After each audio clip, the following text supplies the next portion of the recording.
Show off. Yeah. Look at that. Thank you. If you want to go ahead and grab a seat. The first part of the morning, we had the general presentation from our administrator and deputy administrators, and now, and I'm doing this for the edification of the public, and now we have a series of departments and agencies coming forward to present their 2018 proposed budget.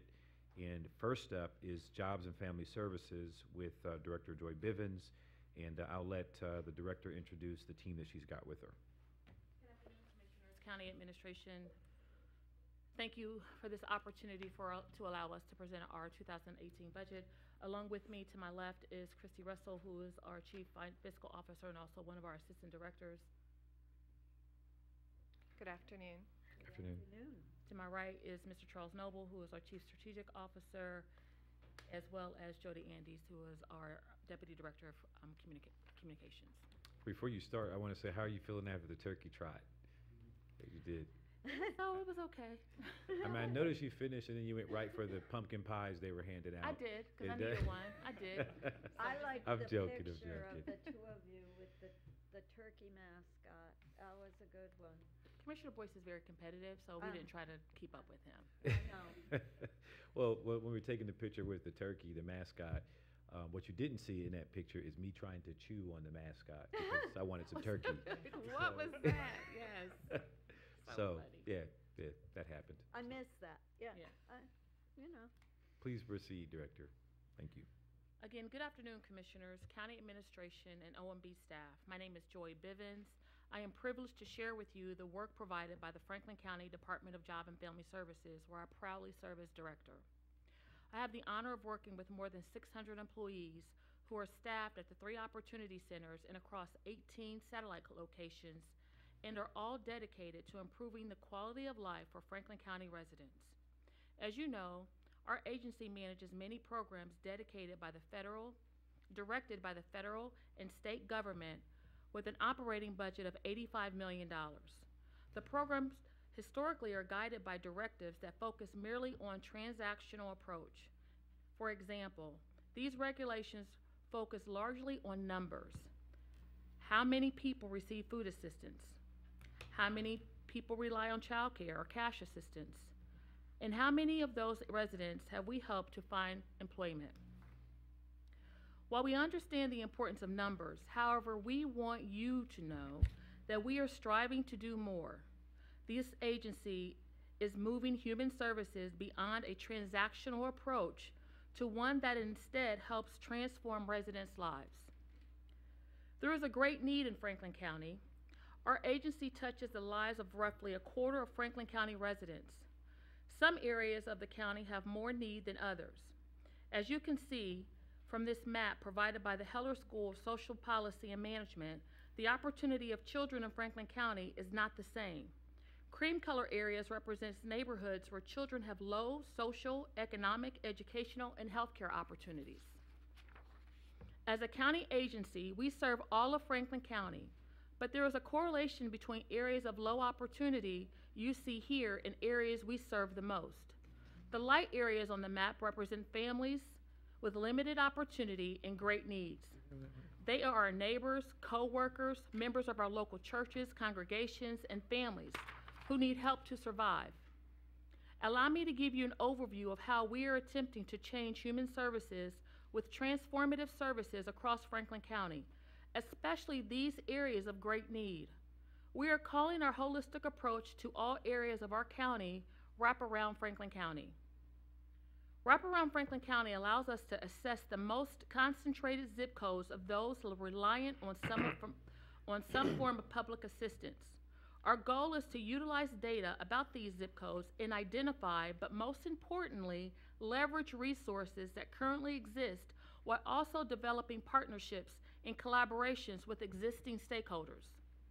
For example, based on our BIC report provided by the state of Ohio, our agency serves 12,900 residents, food assistance customers in the 43228 zip code. The average annual income is nearly $20,000 lower than the county average. Also in this zip code, the unemployment rate is nearly 5% higher than the county average. Our wraparound Franklin County approach will not just allow us to identify numbers of customers that rely on public assistance in the 43228 neighborhood. We now will be more intentional in building strong partnerships and collaborations with schools, libraries, churches, workforce stakeholders, and community partners in an attempt in being more strategic by building many economic mobility systems around the county. We believe leveraging these partnerships and resources will be greatly impactful to families.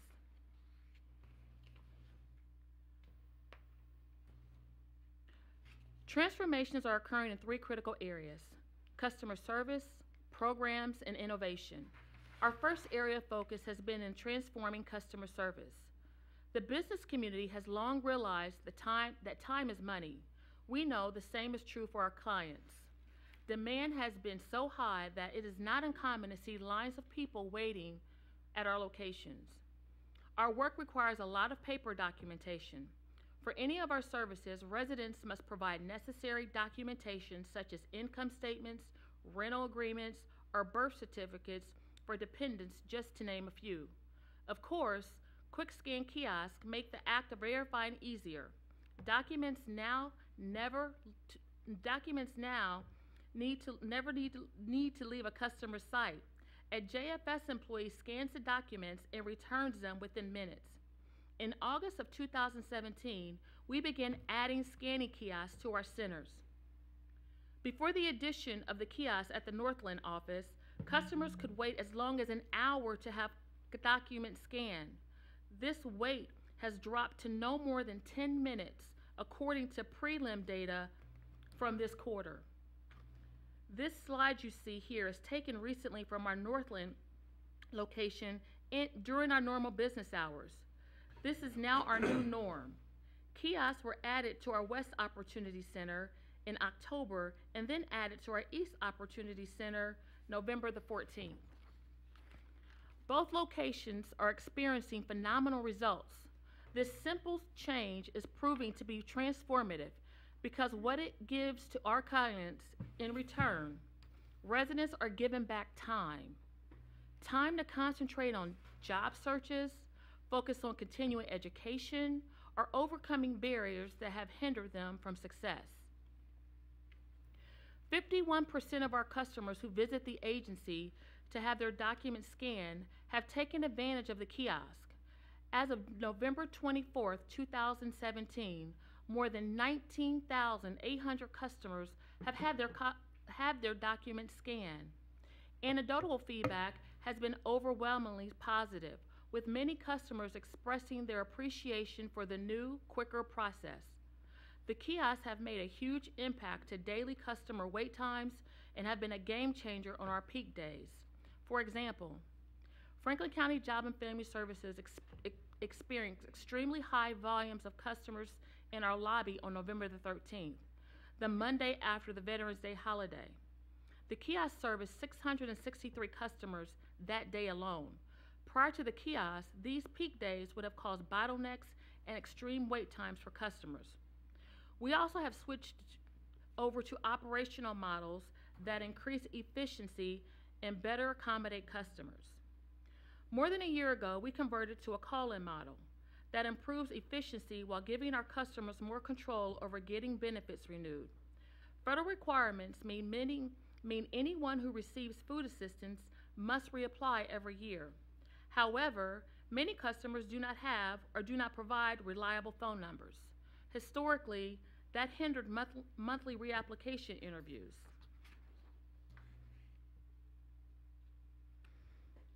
I would like for Mr. Noble to go back to our screen that highlights our heat map that highlights our zip codes and just kind of elaborate on some of that before I move forward. Thank you, Director. Thank you, Commissioners. Recently, in the Dividing Line series and through other data reports, we've seen that within the city of Columbus, economic segregation is 48 of 50 in the top largest cities, and we see that economic mobility is 46 out of 50. And so what this stands for the most part, is that if you're born in poverty, living here in Columbus, not necessarily in Franklin County, you're more than likely going to die poor as well. And so as we look at this opportunity map, we can see we're highlighting one of the areas here that has the highest rate of food assistance. This is the west side, 43228. And so our opportunity map basically help us see that, you know, within this jurisdiction, opportunity is low and the need is high. And so to Director Bivens' point, thinking through systematically how we can offer different resources, how we can offer better efficiencies of scale and different models for customers that interact with our processes, so that moving along this continuum, we're actually able to help people. And so not saying that this is the end all or the be all, but it is an opportunity, as Director Bivens said, for some people to get some of their time back, some of their dignity back. And so as we can see here again, unemployment is almost 5 points above the county average, and gross annual income almost $20,000 below. We have work to do, and through our systems, our partnerships, and through WrapAround Franklin County, we are going to get there. Thank you, Mr. Noble. And I would just like to mention that 43228 is just the example of several zip codes that we would like to focus on in 2018. To counter this, the agency instituted the call-in model, where customers are assigned a date and time block, several hours, to call into a dedicated line and initiate their new interview, providing them with a greater flexibility while also entailing a greater degree of personal accountability. The call-in model process has increased food assistance redetermination timeliness by 10% points.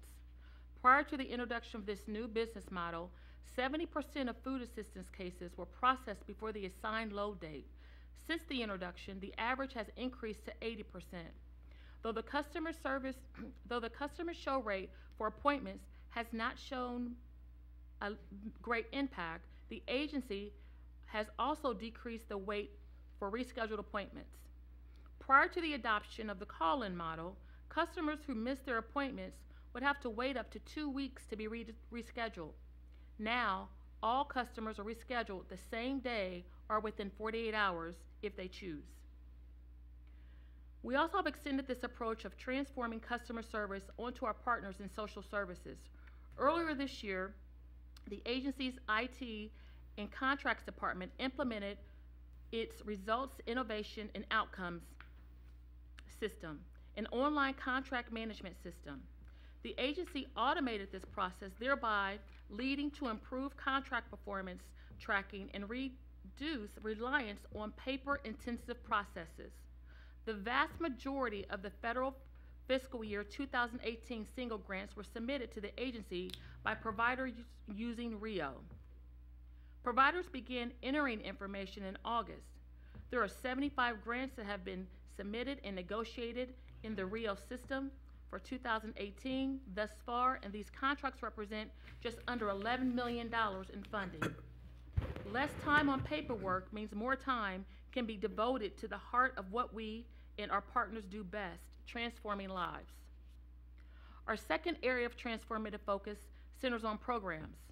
I'd like to take a moment to take a deeper look at the zip code with the most residents utilizing publicly funded childcare, which is our 43229 zip code. We have 3,000 families utilizing our publicly funded childcare program. This zip code is where our Northland office is located, and the area is affectionately known as Northland Village to its residents. As you can see, the average annual income is over $20,000 lower than the county average, while unemployment is 2% points higher. Though this area faces different challenges than the west side, their challenges remain pressing all the same. We know it is never too early to make a difference in a child's life. This data is an important reference point for the WrapAround Franklin County strategy, as it provides opportunity to start collaborations with businesses, civic associations, and other influencers in the area. In 2013, the state of Ohio implemented a new standards aimed at improving the quality of child care, Step Up to Quality. Step Up to Quality was put in place, and requirements for anyone who receives publicly funded child care that must be in place by the year of 2020. The onus was left with counties who were given little guidance on how providers and families should navigate these new rigorous standards. Franklin County Job and Family Services staff soon realized that child care providers were already heavily focused on day-to-day care and learning. For most child care providers, navigation of these new state requirements would not have come to later. In the current state plan, the Ohio Department of Job and Family Services issued a new requirements for early learning by year 2020. All child care providers and centers and homes must be star rated under the Step Up to Quality program in order to receive reimbursement for services paid by the publicly funded child care program. We believe in 2018, if we make sure that we educate our families, our child care providers, we can have a great impact on the 2020 deadline as far as obtaining more centers to become Step Up to Quality certified. And we're looking forward to that partnership through our county commissioners and our other county agencies, as well as the residents of Franklin County. In 2017, with the support of our Franklin County commissioners, the agency funded the Better Building Lives initiative, which helps educate anyone who works with children to identify these adverse childhood experiences, or ACEs, as they are commonly called. To say that recognizing ACEs in children is transformative is an understatement. Research shows children behave better, perform better in school, and drastically improve their chance of success when ACEs are recognized and overcome. The program started with educators in the Columbus City school system and was extended to Whitehall City schools. We would like to see the program extended to other districts as well as a part of our WrapAround Franklin County initiative. In 2017, this county-funded program reached 442 educators in both districts and has drastically reduced in-school disciplines and suspensions while showing increases in class attendance. Of course, we recognize that all work we do for children, youth won't succeed if families are not also helped.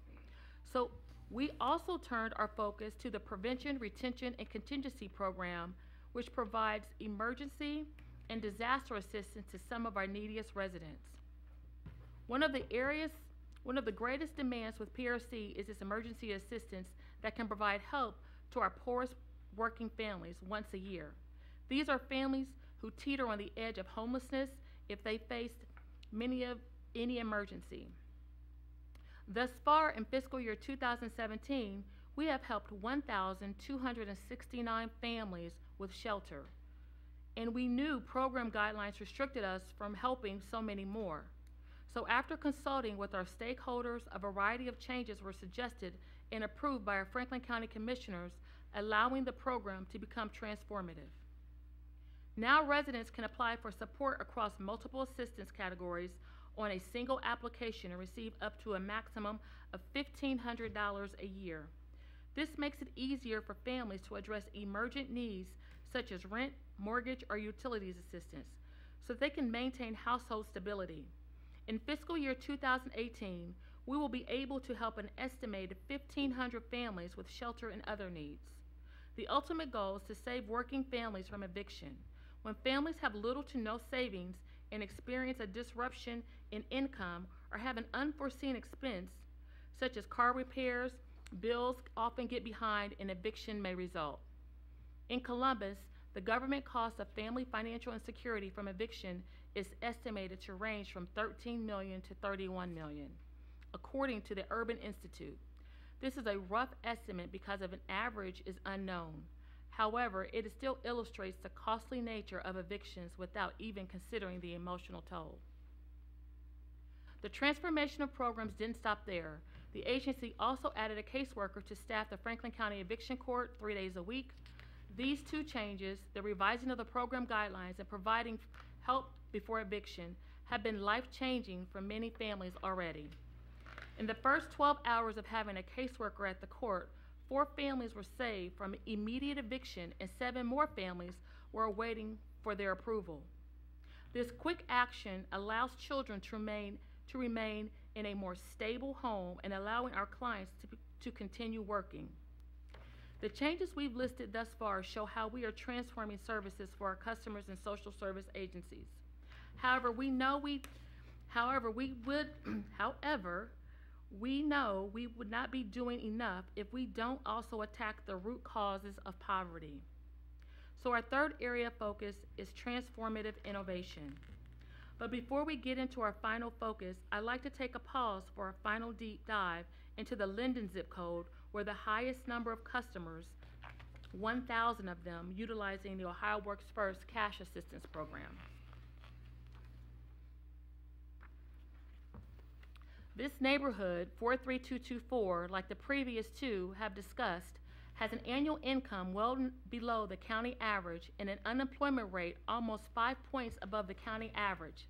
Linden has seen too much violence this year, but Linden has seen too much violence this year, but then Linden sees too much violence every year. While our focus and attention in the area isn't the answer, it is surely part of the solution. In the three neighborhoods we've discussed today, the challenges and barriers are real, but so is the passions of our business leaders, community activists, and educators. Now back to your regular scheduled testimony so that we can look at the video for our CCMP program, which we rebranded AMP.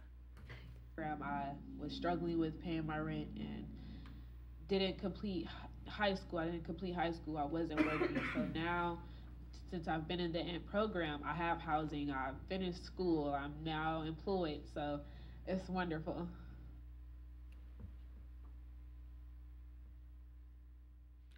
Franklin County Case Management Employment Program, or CCMP, with the help from the partners of the Workforce Development Board and of Central Ohio, evolved it into the holistic program that literally transformed the lives of youth. It was also rebranded to Achieve More and Prosper Program, or AMP for short. More than 1,200 youth ages 14 to 24 are involved with the program, including nearly 500 out-of-school youth, opportunity youth, many of whom are products of generational poverty.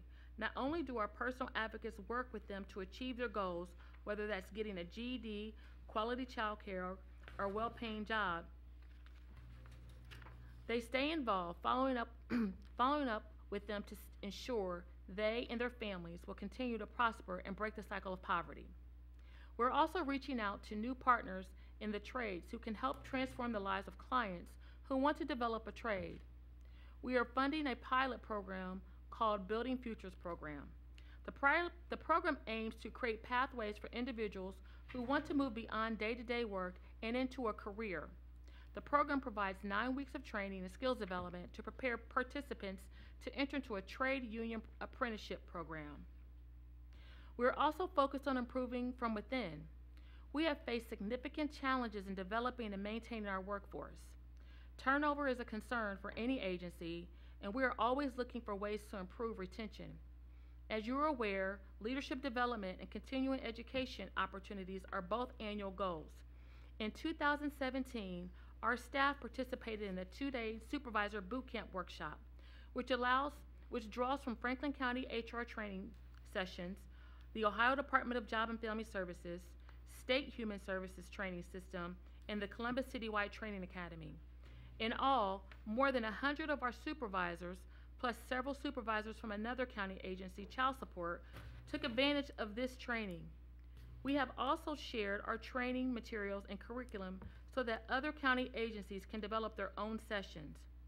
We've also implemented a staff coaching initiative for our call center agents called Results, Improvement, Success, and Engagement, or RISE, which has been championed by our Deputy Director of Customer Service, Shonda Wingo. For years, we've utilized temporary employees to staff our call center and have struggled with attendance and attrition. We're now screening call center temporary staff candidates and providing them with real-time coaching and peer mentoring, in addition to connecting them with training opportunities across our agency. Since implementing RISE, we've seen our call center resignation drop from close to 50% to 9% this year. Our call center has transformed into a pipeline to full-time employment within the agency. In 2016, we hired or promoted 9 call center agents to full-time employees. Under the RISE model, we promoted nearly twice as many in the first 6 months of this year alone, And as of today, we have 21 full-time staff case managers, clerical specialists, office managers, even a training officer who began the year in our call center. All of these efforts are combining to pay off. Earlier this summer, we reached the 600 mark for full-time employees, and we have been holding steady for 11 straight weeks. As of today, we are at 617 on the pace to finish the year with 600 plus for the first time since 2012. We also plan to expand these efforts by dubbing in 2018 as a year of learning with additional courses and training sessions. While I have enjoyed sharing the news of our transformative approach with human services, I need to share with you one of the greatest challenges our agency will face in 2018, one that will fundamentally change the way that we operate. The Client Registry Information System Enhanced is an outdated system, better known as CRIS-E, used to determine eligibility for food assistance, cash assistance, and many other our federal programs. It is more than 30 years old and is not particularly user-friendly. The Ohio Benefits System Eligibility System originally launched in 2013 and was meant to consolidate all of our programs into one system. To date, however, the system only houses Medicaid for all Ohio counties, with the exception of 5 pilot counties who have limited ability to process new applications for SNAP or food assistance, TANF, which is cash assistance as well. And those pilot counties only began processing new SNAP and TANF applications in October, last month. While this ambitious project had numerous timeline revisions since its launch, all signs point to full statewide implementation in 2018, with a target date around May. This is going to be one of the greatest transformations our agency has undergone in decades. Right now, we have a large number of case managers who have spent their entire careers operating in CRIS-E and will need to learn a whole new system. We also have many Medicaid case managers who will need to learn specifics of SNAP and TANF policy guidelines since the new system isn't intuitive. Though the state is offering some training opportunities, early indications from the pilot counties are that they have not been sufficient to get staff up to speed. And these are pilot counties with caseloads a fraction of our size. Throughout the month of October, these 5 counties combined to process 844 SNAP and TANF cases. For perspective, our agency processed over 9,800 new SNAP applications alone over that span.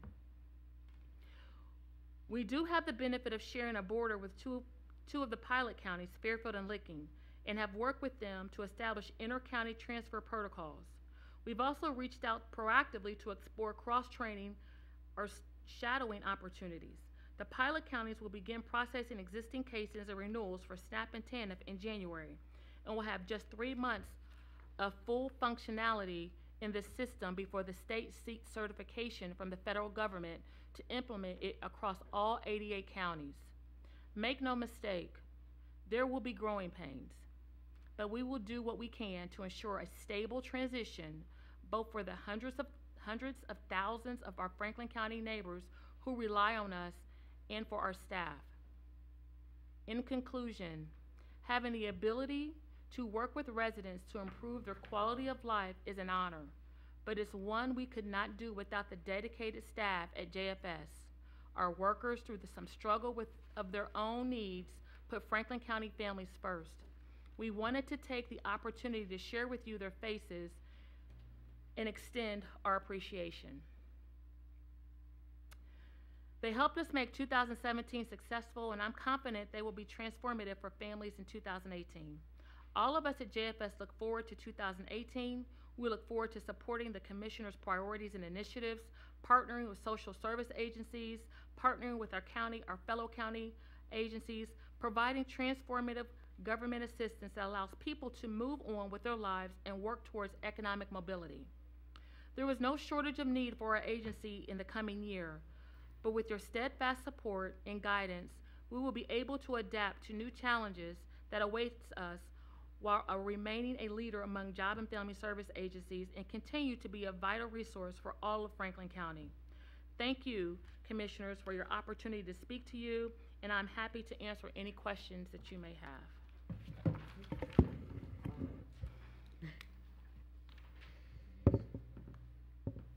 Sneeze. Okay. I think I want to sneeze. Well, while you're sneezing, I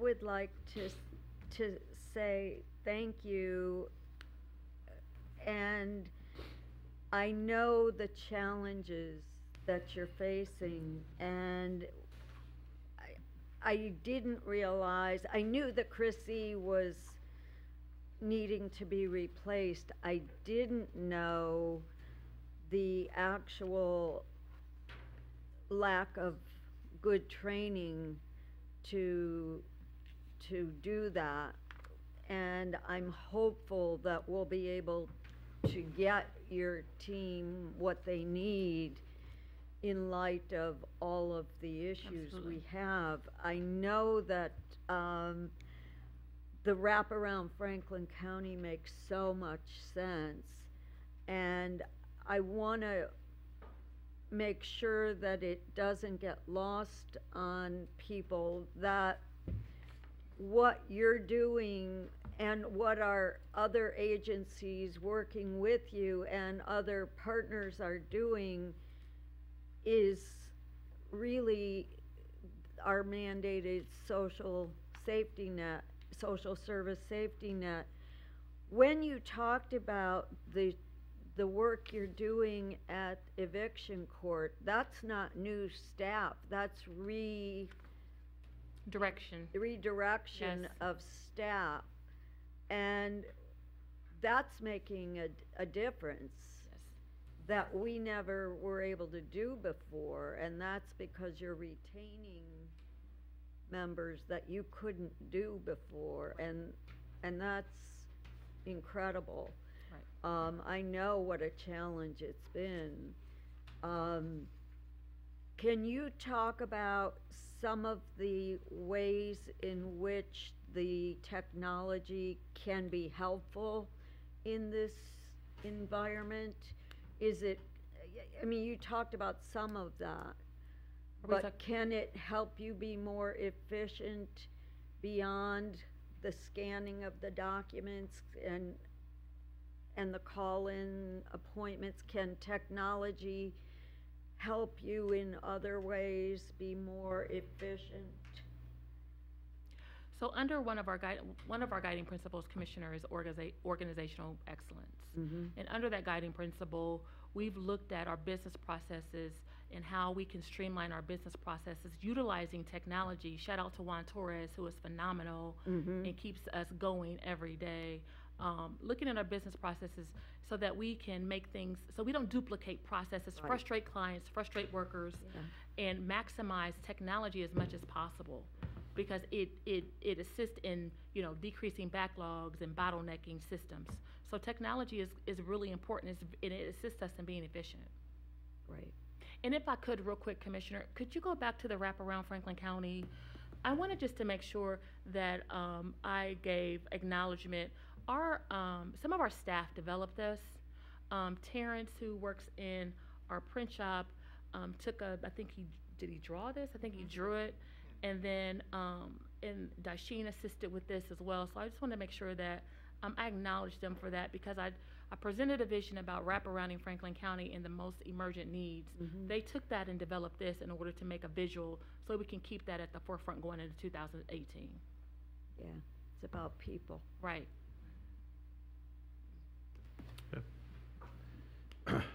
Let me start by saying I don't think there is a more important agency than the work that you do.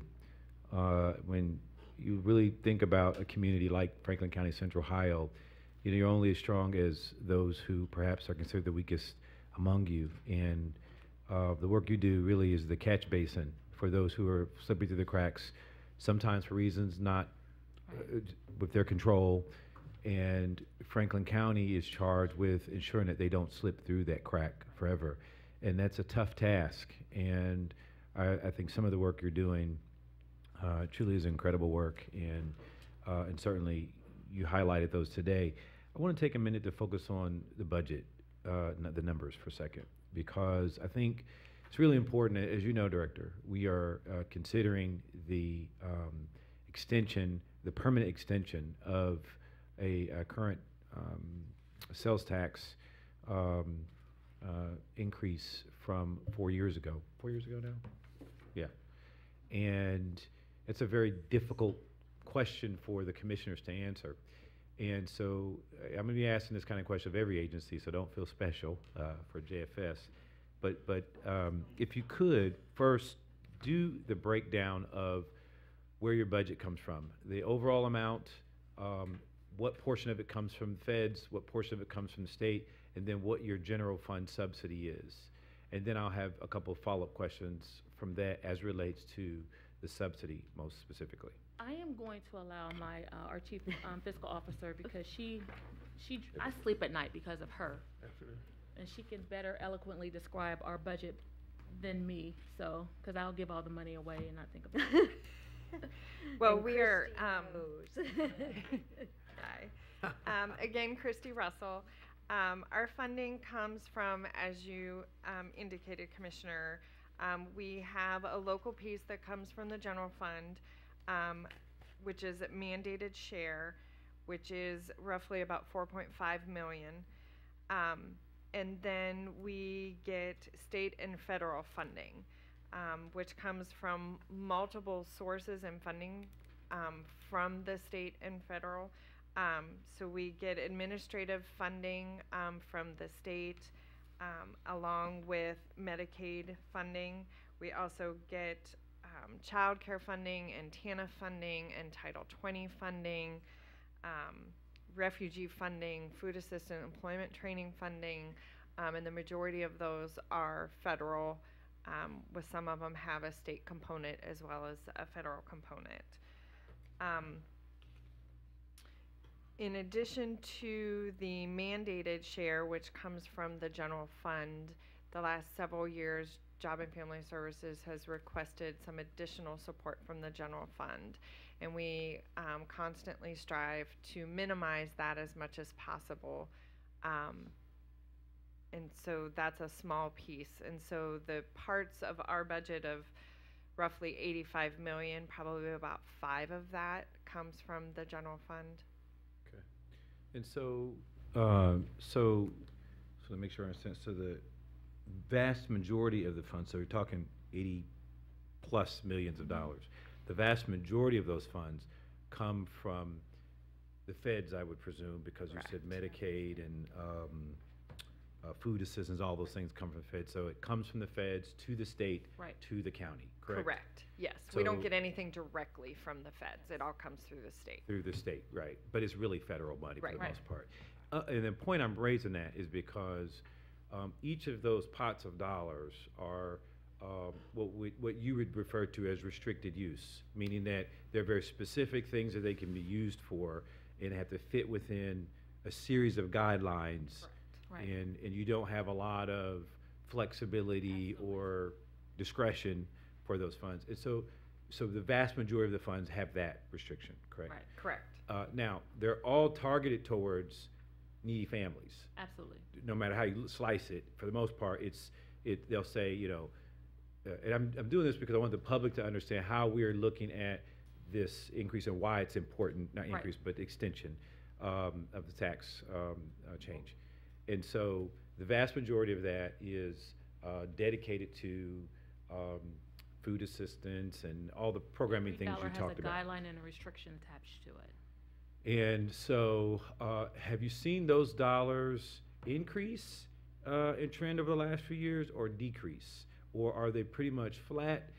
You know, talk about what you're seeing from the state via the feds in terms of funding for programmatic. I mean, you for example, you talked about the case management system and all the changes there. and how there's a direct and indirect impact there. But you know, what are we seeing in trends in terms of direct cash? Is it going up? Is it going down? Is it the same?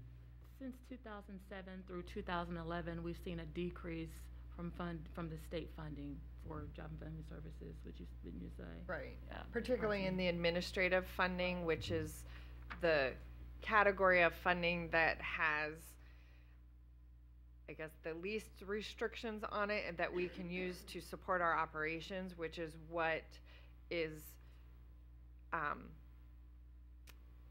fairly minimal for the mandated tasks that we're providing. And so our administrative funding from the state significantly decreased from the time period that Director Bivens mentioned, from 2007 to 2011. And then for the past 7 years or so, that administrative funding has remained somewhat flat. But flat funding is not great, right? Because you have, you know, healthcare costs are going up and cost of living, just things are more expensive, And particularly over the course of 7 population. years. Right. Right. And if I could just give you this example, commissioners, when you have 350,000 customers and 600 employees that assist in processing the work of those customers, Well, with the change in the systems, who pays for that? that's administrative. Yeah. And any the of- training and everything that's needed, There's no additional dollars there's for no training. dollars that comes with that, So it's an which unfunded is mandate. an unfunded. Absolutely. Similar to step up to qualify. Right, like us. the training, the May- learning Yeah. curve, and all of General that. fund Right. dollars. Commissioners, if I may have a privilege, thank you for the privilege of speaking. Kenneth Wilson, County Administrator. I'd like my team from JFS to get to the heart of this matter, to concretely be able to articulate for the public how important general fund dollars are to the overall operation. While the lion's share of the dollars that come in, that are federal pass-through dollars from the feds to the state, down to us, being that we are a state supervised, county administered operation, those dollars go out, cash payments to the individuals that are trying to move towards self-sufficiency, payments to child care providers, payments for transportation. Those dollars go out into the community. The county's general fund share is critical when we talk about the mandated share and the IM dollars, which we call administrative dollars, which support the people that distribute the benefits. Absolutely. So I need you all to articulate that for the commissioners and for the public. And for example, when we talk about automation, the general fund and having the capacity to help the agency is important. For example, when we had the Northwood system, which helped us process cases in a more effective manner by improving our ability to schedule appointments, and talk about Compass, and talk about when those things come about, the county historically has had to have the capacity to offer interfund loans in order to help you all administratively catch up. The same would happen when we had the backlog of disability assistance cases. So please speak to that for the commissioners, as well as the cost allocation waiver. Okay. So yes, to follow up on Ken Wilson's comments, the administrative funding that I was talking about is the mandated share, which is from the general fund, but the commissioners are required to provide a certain amount, and the state determines what that mandated share is, and that source is general fund. And that comes together with our income maintenance funding that we get from the state. And those essentially are our two funding sources for what we kind of consider grouped together as our administrative funding. How much is that? It's income maintenance is about 7.2 million and mandated shares 4.5 million. So a little under 12 million of our $85 million budget is what we consider administrative funding. And so those are the dollars that we can use for what Ken said, for all of our staffing to provide the services to all of the citizens. It also includes all of our training, our facilities, our buildings, utilities, supplies, anything that you would think of administratively. And what they consider administrative is stuff that is not program specific. Like if we have a contract, a community contract that's doing servicing TANF clients or whatever, we can directly charge that to TANF. But all of our staffing and all of the administrative costs do things. If it supports more than one program, it needs to be paid out of administrative dollars, and we can't direct charge it to one of the specific funding sources like TANF or Title 20.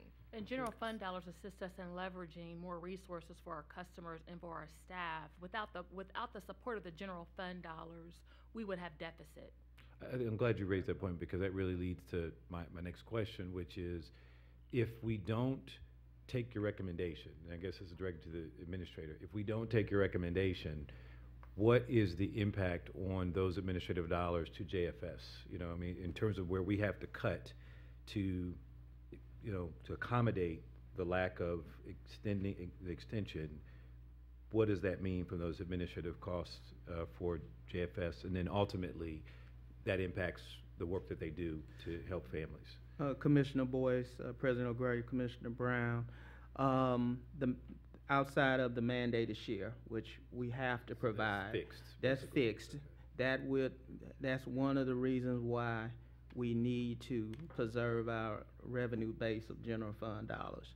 Secondarily to that, because we are a growing community, and because we are facing a poverty rate that's higher than we like, and we want to do something about it, the only way we can do that is to keep the agency staffed at a level to be able to provide services. If in the face of federal and state reductions of whatever flavor, there's things that we have done, like reducing our administrative expenses by consolidating centers. Like the move to Northland was a product of closing our North and Northeast Center and moving our administrative operations from 80 East Fulton out to Northland. Those are the type of things we can do, but those type of things, even in addition to those things, we need to have capacity over time as situations present themselves to be able to support this agency, because there's not a source other than the general fund available to do that. And one of the things that I, as administrator, has to consciously look at is, in order to allow the agency to, one thing I'm proud of they've been able to do is be over 600 people for a consistent period of time since 2012, that has a cost. That increases the amount over and above their available dollars. For example, the agency presented a recommendation to county administration as a part of this budget, requesting a subsidy that could reach up to $2.5 million. Those are not dollars that are provided by the federal government or the state of Ohio. We are going to, we deferred that request as we had in the last prior years, and examine how much will ultimately be needed to keep the staffing at the level that I know the board wants, that you don't want long lines, you don't want individuals having a lapse in benefits because of a miscommunication with our team out at JFS. Right. And with I the hope that helps. Yes, and with the uncertainty of the 2018 tax overhaul, we don't know what's going to happen. And I know you all have to make very, decisions, efficient decisions based on the dollars and resources that you have. But I will say this to you: there is a great need. There is a great need in Franklin County. We have a lot of people who are experiencing poverty due to non-livable wages. We need our general fund dollars. We depend on those general fund dollars. They assist in us stabilizing not only our customers, but also our staff, because our staff will become our customers based on some of the fiscal decisions that could potentially happen in the future. And I'm not saying that they are, but if they did. And all of the administrative dollars, like our income maintenance that we get from the state and the mandated share and any additional general fund dollars that we get, is matched by other funding. So it's not just a dollar for dollar. Like food assistance matches it dollar for dollar, and then there are certain activities within Medicaid that matches it 3 to 1. And so it's not just, if there was a shortage of general fund, it's not just that $2 million or $2.5 million. That's going to be matched, so it could be $5 million or $8 million impact that it has on us, and the impact that that has from an operational and a staffing situation would be detrimental. So, First, let me start by apologizing for being tardy. I was participating in a close friend of mine's funeral all morning and early afternoon, and so I apologize for being late. Secondly, Director, how was your turkey? It was delicious. Well, good. I'm glad you It was enjoyed juicy and succulent. Well, I'm glad you enjoyed it. Thank you. I appreciate Glad it. you enjoyed it.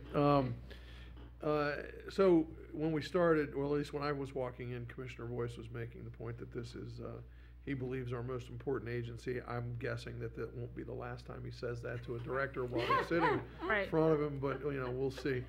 We'll see. I'm glad that we started with this agency, because this agency allows us to most clearly define the partnership, or more directly, the lack of a partnership that we have with the state of Ohio. I've been, and as my colleagues have as well, been at down at with my colleagues across the state of Ohio, our colleagues across the state of Ohio, trying to work to build a partnership with our friends in the legislature and the governor's office for the last several years, only to realize over the last couple of years, and certainly the last many months, that we don't have partnerships with the folks in the legislature in the state of Ohio, which is why, one of the many reasons why we sit here in the situation that we're in, and the reason why the administrator and the county administration has to make the recommendation that they do, that we need to extend this sales tax. Had we 4 years ago known that when we were making the decision to increase the sales tax and then make the promise that we made that we would allow the second quarter cent sales tax to roll off at the end of 2018, when we made the guarantee that we would do that, had we known then, had we had a crystal ball that would tell us that our partners, our good friends in the legislature, our good friends in the governor's office, our new friends in the White House, would treat us the way that they do, and would not honor, you know, their commitments to work with local government, and would not do the things to us that they've done, and not be partners, and not have partnerships with us, and not work with us the way that they have, and not continue to cut us, and not continue to help themselves, benefit themselves when they make decisions, and not think of their friends and their partners in local government, and instead make decisions where they say local government, counties like Franklin County, can take care of themselves, make decisions to take care of themselves. The legislature and the governor's office knew when they made the decision to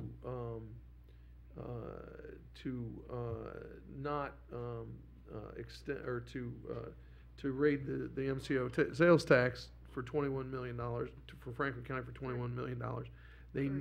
Per year annually. They knew that they were going to force our hands and make us have to do this. They knew that they were going to, and so when we start with JFS's budget, and it draws it shows in the questions that Commissioner Boyce asked, and it shows very clearly the lack of partnerships, and it shows that over the course of the last dozen years or so, that the monies that we receive from the federal government through the state government have continued to either dwindle or stay flat, while our costs continue to go up, and that those partnerships aren't there, and that those relationships aren't there, and that those that local government continues to have to bear the brunt of all of those costs. you know, they don't give us many choices. You know, we either have to make the tough choices that they refuse to make, or our clients, the people that rely on us to provide the services that we have to provide, that they so desperately rely on, go without. My colleagues in counties all across the state, in both sides of the aisle, say all the time that we're the last ones that have to make these tough choices, and so somebody's got to do it, and so we're just going to have to be the ones that do, and you know, so thank you for all of the hard work that you guys do. The agency that Commissioner Boyce holds up so proudly to say is the best agency in all of county government. The most important agency in all of county government. But thank you for all the work that you guys are doing. And I'm not that we need to be done asking questions. I just wanted to point out that your agency and your budget is the one that really, I think, draws, not that others don't, CSEA and others, I think, draw that conclusion as well, but this one is very crystallizing in terms of the lack of partnerships that we have with state government. So, sorry I know I interrupted you, Administrator. Commissioners, Eric Chance, I just would add one other complicating factor to all this is in addition to what we're talking about with respect to the general fund budget and the impact on that based on the work that JFS does, there's a lot of conversation in Washington about cutting those entitlement services that are so important to the 350,000 plus residents. This president introduced a budget back in May that would cut $800 billion from Medicaid and another $200 billion from food stamps. That would have a trickle-down effect, I would suppose, on our budget and our need to draw on local dollars, but most importantly would hurt many thousands of clients. So that continues to be an important, complicating part of the conversation as well. And we know that's potentially going to happen. We also know at the state level they're talking about a fix for children's health care. We don't know what that will be, but it won't be as strong a fix as what the national S-chip has had for children, and that's just unconscionable that Congress is not reauthorizing a program that's been so incredibly good and important to children's health. And we can't let that go. And depending on what the state program is, that's yet another factor that we're going to need to look at as they do what they're going to do. And so it goes on and on and on. Right, and it causes us to restructure. You know, we know Job and Family Services works with so many other entities in the community, along with Child Support Enforcement, Children's Services, and a variety of nonprofit organizations. This is just another issue of children's health, which without that, what do we have in our community? Just another thing. As you know? Commissioners, as I stated this morning when we gave our message, we are the safety net. Director Bibbins and her team, we need all 600 plus because 618 as of today. 600 plus. The number fluctuates, so as administrator, I know the number fluctuates. So I'm gonna say 600 plus. Mr. Wilson, don't you know, when you add all of the wraparound services that we're talking about, but then when you also look at all of the other factors that we're talking about in county government, I mean, aren't we talking about in the out years 18, 19, 20, we're talking about just a continuation of you're just talking about the structural imbalance is just going to continue to get larger. That is correct. It's just going to, you know, this situation is just going to get worse. Right.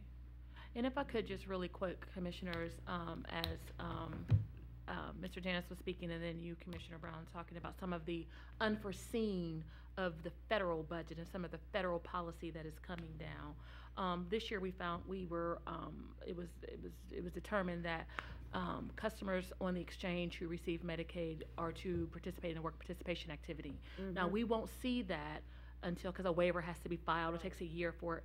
Well, that affects our business process. Sure. So now, for customers who are not working or in school that are participating in the exchange for in Medicaid, they now have to start participating in some activity, and someone has to manage that.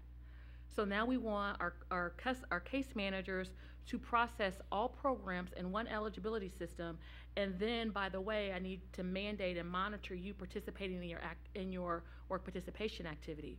We have to restructure. I've told my team, and I appreciate them being here. Thank you all that are in the room. We're going to go through a major overhaul next year, and I can't tell you that even the 618 that we have is going to be enough, because we're going to have to divide the house and really make sure that we are being intensive in eligibility, and then for the work participation activities, that we're being intensive on that end well, because we can't inundate our case managers. Yeah. Yeah. But not to leave it on doom and gloom. I love serving with these people. I appreciate all of them, and I know they are tired of me, and they're probably going to kick me out after today, but I appreciate each and every one of you. Thank you. Thank you. Well, there's another positive note. Come January of 2019, we, one way or another, regardless of party, we're going to have a new governor. So we're going to have somebody that's going to appreciate local government at least more than, we can't do anything about the legislature, most likely. That's a pretty deep hole. But we should have better numbers in the legislature one way or shape or form. And we're going to have a different governor, and we'll have a governor that appreciates local government more than this one does. So, you know, we got that going for us. Right. And Maybe. Right. Our state agency we can't have a governor that dislikes local government more than this one does. Difference So. is true. Is that on the record? Careful, careful. Is that on the record? Yeah. Is there I a would like to reporter in? I say- know we have a TV camera on, but is there a I would like to reporter say in our the room? state director has been I don't care. This supportive as governor much knows as he doesn't like possible. local government. It's not like I'm telling him anything new. Yeah.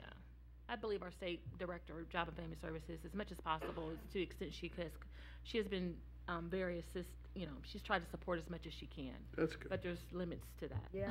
So, That's good. Yeah. Thank you. Thank you very much, guys. Thank you. Twice in one day, huh, Charles? I got lucky today. Thank you.